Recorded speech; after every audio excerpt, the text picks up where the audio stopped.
जमात के चक्कर काट के आए हुए होते हैं या अपने मौलवियों की सोबत में बैठे होते हैं, तो कहते हैं कि जनाब रसूल के ज़माने में औरतें आती थी, हुजूर ने मना नहीं किया, आज आपके मौलवी लोग क्यों मना करते हैं? तो थोड़ा सा इसका पस मंज़र आपको देखना पड़ेगा। देखिए, अल्लाह के नबी सल्लल्लाहु अलैहि वसल्लम के ज़माने में औरतें आती थी, मगर वहाबी जी धोखा देते हैं, 5 वक्त नहीं आती थी, सिर्फ 2 वक्त आती थी। फजर में आती थी और इशा में आती थी। और इस ताल्लुक से बुखारी में हदीस मौजूद है कि फजर में ताखीर से आती थी और अंधेरा होने से, उजाला होने से पहले पहले रुखसत हो जाती थी। और औरतों की बुनियाद पर आका सल्लल्लाहु अलैहि वसल्लम अव्वलीन वक्त में नमाज पढ़ाते थे। फरमाते थे कि मेरा जी चाहता है कि मैं आखिरी वक्त में नमाज पढ़ाऊं, मगर मुझे औरतों का ख्याल होता है और बच्चों का ख्याल होता है कि जो औरतें नमाज पढ़ने आती है, उनके बच्चे घर में बेदार हो के अगर रो रहे हो, परेशान हो, तो माए उनको देखकर परेशान ना हो जाए। ईशा में रात का वक्त होता था। हज़रत आयशा उम्मुल मोमिन फरमाती है कि हुजूर के ज़माने में जब औरतें मस्जिद में आती थी तो अंधेरे के सबब पहचानी नहीं जाती थी।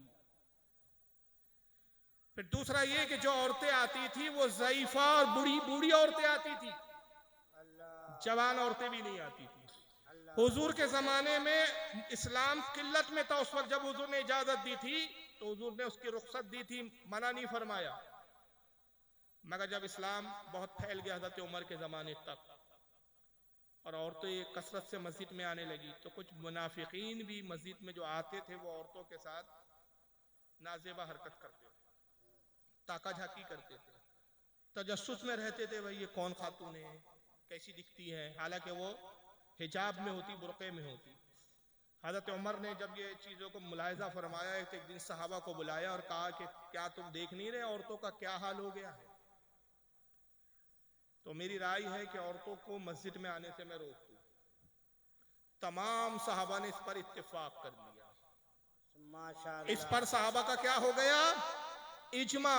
आज का अहले हदीस कहता है कि हम हजरत उमर का फैसला क्यों माने, हुजूर ने मना नहीं किया, हम हुजूर की हदीस मानेंगे। मैं इससे पूछता हूँ, हदीस को हजरत उमर ज्यादा समझते थे कि तू ज्यादा समझता है? क्या कहने हैं मियां बाबा? हजरत उस्मान गनी ज्यादा समझते थे कि तू समझता है? मौला अली ज्यादा समझते थे कि तू समझता है? हजरत तलहा ज्यादा समझते कि तू समझता है? साद इब्न वक्कास ज्यादा समझते? तमाम सहाबा ज्यादा समझते कि तू ज्यादा समझता है? और अगर ये हदीस के खिलाफ अमल था हज़रत उमर का, तो फिर सारे सहाबा इसके खिलाफ खड़े हो जाना चाहिए था, बगावत हो जानी चाहिए थी। सबने तायद क्यों की, इजमा क्यों किया? वो भी जानते थे कि हुजूर का मुमानियत न करना मुस्तहब के हुक्म में, फर्ज और वाजिब के हुक्म में नहीं है। वजह क्या है कि सहाबा के कानों ने ये हदीस सुनी थी, ये मंजर देखा था कि हुजूर के ज़माने में अज़वाज मोहतरात में से कोई भी खातून मस्जिद नबवी में नहीं आती थी, जबकि अज़वाज के हुजरे, हुजूर के जो हुजरे थे सरकार के, वो मस्जिद नबवी से लगकर थे।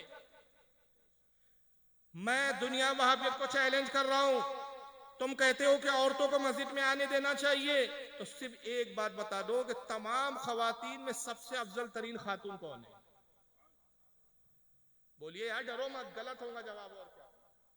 तमाम औरतों में सबसे अफजल तरीन औरत कौन है? तमाम खवातीन में सबसे अफजल तरीन खातून का क्या नाम है? बोलो। हा? क्या बोले? हज़रत फातिमा, बिल्कुल सही। जन्नती औरतों की सरदार हज़रत सैयदा फातिमा ज़हरा रज़ियल्लाहु ताला अन्हा। वहाबी जी से इतना बता दो, हज़रत फातिमा मस्जिद नबी में जमात से नमाज पढ़ने आती थी कि नहीं आती थी? बस इतना बता दो।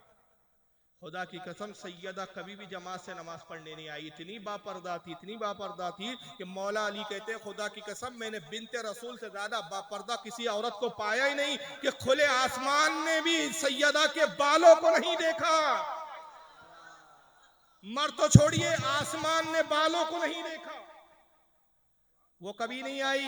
और उन्हीं से हदीस मरवी है, इमाम बुखारी इसको लाए अदबुल मुफरद में कि अल्लाह के रसूल सैयदा के घर में तशरीफ लाए और कहा, बेटी फातिमा मेरे एक सवाल का जवाब दो। कहा, अब्बा हुजूर बयान फरमाए, क्या पूछना चाहते? कहा, बेटी बताओ औरत के लिए सबसे बेहतर क्या चीज है? कहा कि अपने घर में नमाज पढ़े। कहा, और बेहतर क्या है? कहा, अपने घर के अंदरूनी कमरे में नमाज पढ़े। कहा, बेटा उससे और बेहतर क्या है? कहा, अगर उसके घर में तय खाना हो तो तय खाने में नमाज पढ़े। आका ने अपनी बेटी की पेशानी को बोसा दिया, फरमाया कि फातिमा तूने औरत की फितरत को पहचान लिया। औरत की यही हकीकी फितरत है। तो कभी सैयदा नहीं आई। तो जब खातून जन्नत जन्नती औरतों की सरदार जमात में हाजिर ना हुई तो तुम फटीचरों की बीवियों की क्या औकात है? तुम्हारी औरतों की क्या हैसियत है? बड़ी पारसा है वो, सैयदा से ज्यादा पारसा है। जब हजरत उमर ने पाबंदी लगाई, वहाबी जी को ये तो नहीं नजर आया, हुजूर ने मना नहीं किया था, हुजूर ने वाजिब भी करार नहीं दिया था, फर्ज भी करार नहीं था, बल्कि आका ने फरमाया औरत के लिए घर में नमाज पढ़ना मस्जिद में नमाज पढ़ने से 70 दर्जे ज्यादा फजीलत रखता है। माशाअल्लाह। मर्द के लिए मस्जिद में 70 दर्जे ज्यादा है और औरत के लिए कहाँ है ज्यादा? घर में। मामला बरक्स है जनाब। अफजल ये है कि औरत घर में नमाज पढ़े, तो हुजूर ने तो मना नहीं किया, लेकिन वाजिब भी करार नहीं दिया, फर्ज भी करार नहीं दिया। यही वजह है कि जब हजरत उमर ने पाबंदी लगाई, हजरत उमर साहबा जानते थे कि हुजूर का हुक्म वजूब के हुक्म में नहीं है, फर्ज के हुक्म में नहीं है। उसी बुखारी में आता है कि औरतें हजरत उम्मुल मोमिन आयशा सिद्दीका के पास पहुंची। अर्ज करती उम्मुल मोमिन, हम रसूल के जमाने में मस्जिद में हाजिर हुआ करती थी। उमर कौन होते हैं जो पाबंदी लगाते हैं? सैयदा फातिमा, सैयदा आयशा क्या जवाब देती है? हजरत सैयदा उम्मुल मोमिनीन कहती है जो औरतों के हालात है ना, खुदा की कसम रसूल इन हालात को देखते तो रसूल भी वही करते जो उमर ने किया है,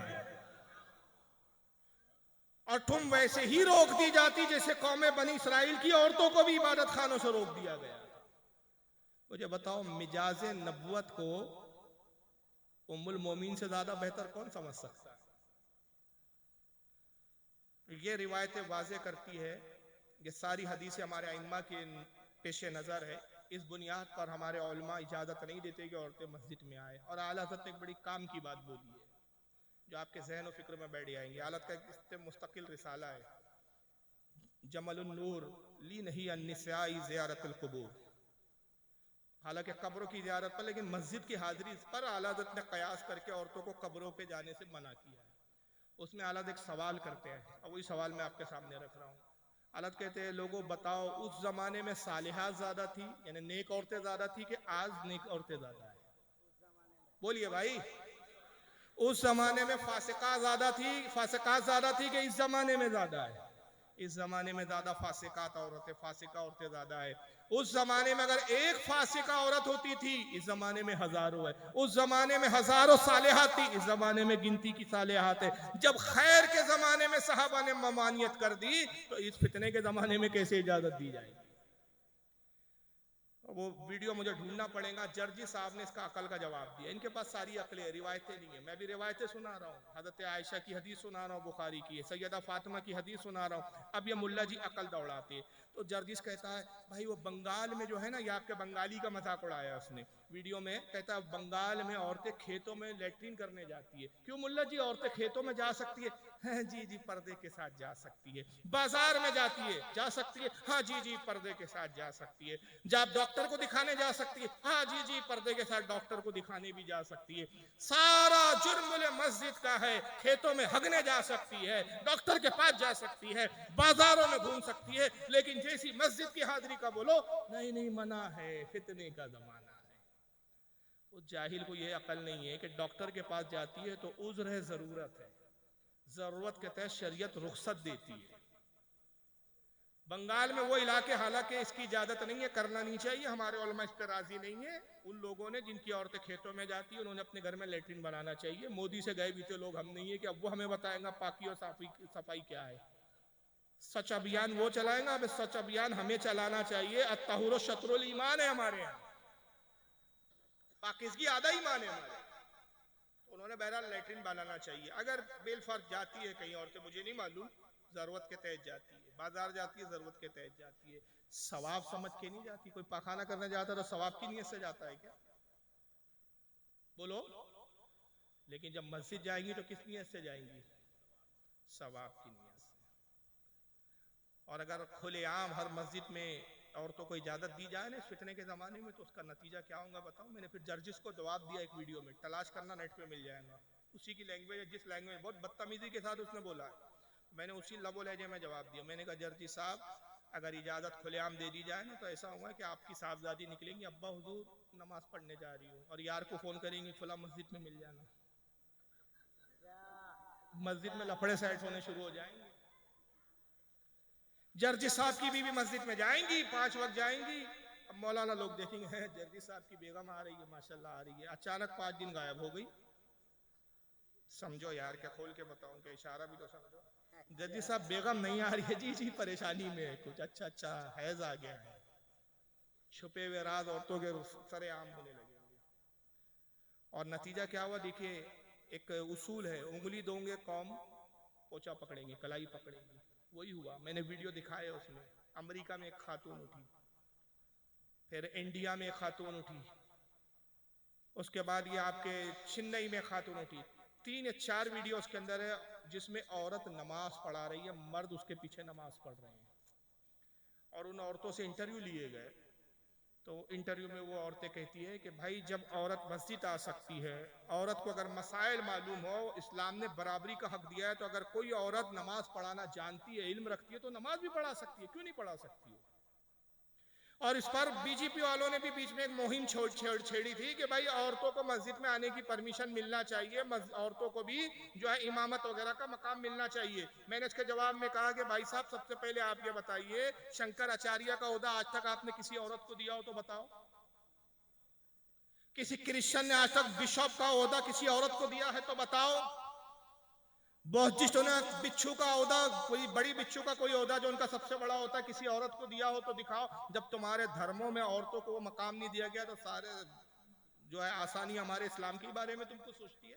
भाई अब आप अपना संभालिए यार, हमको अपने हाल पर छोड़िए।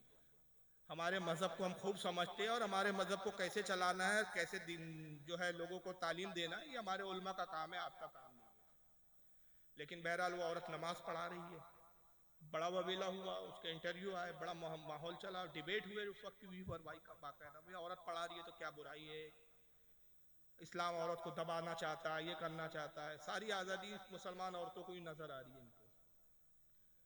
तो उस वक्त हमारे इलाके में भी थोड़ा सा माहौल चला। तो एक बार ये हुआ कि 15-20 नौजवान आपस में इख्तलाफ हो गया, मेरे घर पर आए, चलो यार फारूक साहब से मसला हल कराते।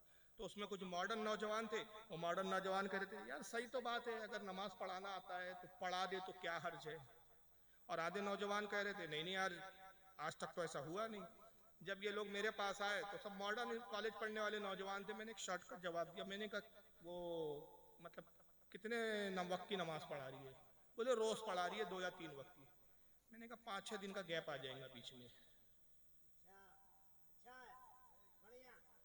तो उसमें से कुछ नौजवान समझे, बोले क्यों। मैंने कहा पीरियड आ जाएगा ना जनाब, ये सबसे बड़ी औरतों की मजबूरी है, इसलिए इस्लाम ने औरत को वो हक नहीं दिया ताकि वो राज घर के ही अंदर रह जाए, बरसरे आम ना आए कि किस खातून का कौन से दिनों में कितना पीरियड आता है। और औरतों को इजाजत दे दी जाएंगी तो नतीजा ये होगा कि फिर नौजवान मन चले, ये मस्जिद में बहुत कंचा माल है यार, ये मस्जिद में चलते। कंचा समझ रहे हैं ना, नहीं समझ रहे, हमारे महाराष्ट्र की लैंग्वेज है, महाराष्ट्र में यहाँ नहीं चलता। कंचा मतलब बड़ी खूबसूरत हसीन औरत है यार, ये यहाँ की नाज़मीन है, ये मस्जिद की जो इमाम है ना, ये बड़ी यहाँ चलते हैं। नौजवानों का हुजूम उधर बढ़ गया, दूसरी मस्जिद वाले परेशान, जमाती कम हो गए, तो मीटिंग बैठी, यार अपने को भी कोई अच्छा इमाम लाना पड़ता है ढूंढ के।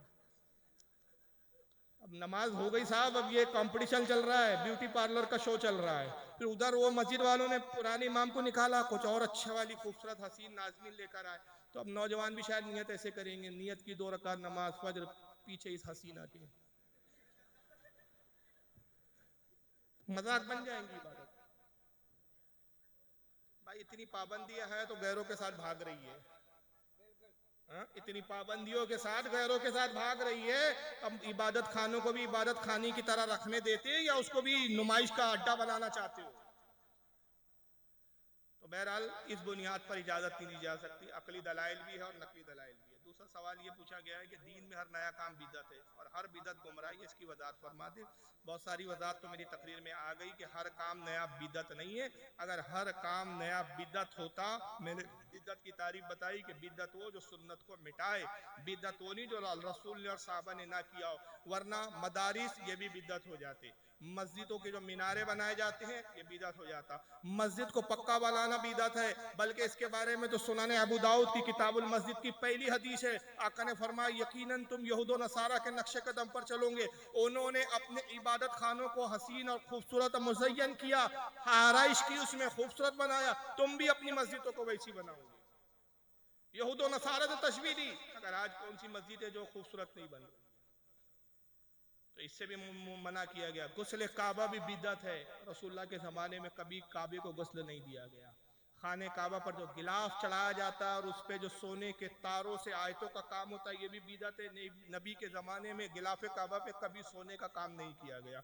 गिलाफ काबा पे जो बादशाह का नाम लिखा होता है ये भी बिदअत है कि हुजूर के ज़माने में गिलाफ के ऊपर किसी बादशाह का नाम नहीं लिखा जाता था। तो ऐसी सैकड़ों बिदअतें जो तुम खुद कर रहे हो। ये जलसा इस तरीके से, इस तरह से जलसा कराना ये भी बिदअत है। लेकिन ये सब बिदअतें कौन सी है? इसको बिदअत हसना कहते हैं।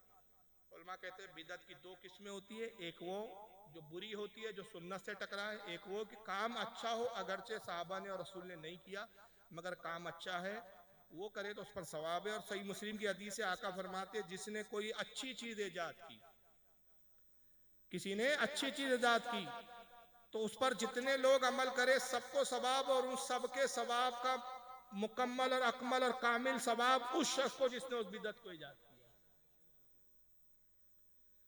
चलिए चौथा सवाल देख लीजिए। किसी भी साहबी रसूल के ताल्लुक से लान तान करना क्या, बिलखुसूस हजरत अमीर माविया वगैरह, किसी भी साहबी पे लान तान करना, किसी भी साहबी पर तबर्रा करना, शब्बो शतम करना, ये आखिरत को तबाह करना है। बल्कि शेखैन जो हजरत अबू बकर और उमर के बारे में उजमा है अहले सुन्नत का कि जो अबू बकर और उमर पे लान तान करे वो काफिर है, और बाकी सहाबा पर अगर किसी पे लान तान करता है नऊजुबिल्लाह मिन ज़ालिक तो वो बद मज़हब है, अहले सुन्नत व जमात से खारिज है। और खुसूसन अमीर माविया के बारे में जो एक इस वक्त माहौल चल रहा है कि अमीर माविया को लान व तान का जो है निशाना बनाया जा रहा है, उसके बारे में तो उलमा के बड़े सख्त कलाम हैं। यहाँ तक कि इमाम काजी अयाज की शिफा की शरह की है इमाम शहाबुद्दीन खुफाजी ने, उनकी किताब नस्रिम रिया, उसमें कहते हैं अमीर माविया पर लान तान करने वाला जहन्नमी कुत्तों में से एक कुत्ता। हजरत मौला अली से जो भी उनके मामलात हुए, मुशाजरात जिसको हम कहते हैं, अकीदा अहले सुन्नत यह है कि हक अली के साथ था। अमीर माविया से खता इज्तिहादी हुई मगर साहबी रसूल है, रसूलुल्लाह के रिश्तेदार है, सरकार के रिश्ते में उनकी बहन हुजूर के निकाह में है और हुजूर से रिश्तेदारी है, हुजूर से उनकी उल्फत मोहब्बत है, लिहाजा उनका एहतराम भी हर सुन्नी मुसलमान पर वाजिब है। और जो उसका मुनकिर है वह अहले फरमाते फतह रज़िया में अहले सुन्नत व जमात से खारिज है। पांचवा सवाल है अगर हुजूर के विसाल मुबारक भी 12 रब्बीउल अव्वल को हुआ तो इस दिन हम खुशी क्यों मनाते हैं? सबसे पहली बात तो यह है कि 12 को विसाल हुआ, इस पर भी इत्तेफाक नहीं है उलमा का। वहाँ भी धोखा देते हैं कि 12 को इंतकाल हुआ। बाद रिवायतों में 12 का भी जिक्र है, लेकिन उलमा का एक तबका वो भी है जो 12 रब्बीउल अव्वल आपके विसाल की तारीख नहीं मानता। 12 रब्बीउल तो छोड़िए, महीना भी 12 रब्बीउल अव्वल का नहीं मानता। बाद मुहद्दिस ने लिखा है कि आपका इंतकाल सफर के अंदर हुआ। तारीख भी दूसरी बताइए, बाद में 18 बताइए, बाद में 21 बताइए, तारीख पर भी इख्तलाफ है। हाँ, जमहूर का एक बड़े तादाद ये है कि जो 12 रब्बीउल अव्वल मानती है। अभी अगर हम थोड़ी देर के लिए समझ ले कि भाई ठीक है चलो 12 को ही इंतकाल हुआ, अब 12 को पैदाइश भी है तो 12 को खुशी क्यों मनाते हो? तो भाई दो जवाबात है। एक ये कि एक ही वक्त में दो चीजें एक साथ नहीं हो सकती। खुशी मनाने वाला गम नहीं मना सकता, गम मनाने वाला खुशी नहीं मना सकता। तो भाई खुशी का डिपार्टमेंट, खुशी का शोबा हमने ले लिया, गम का आप ले लीजिए।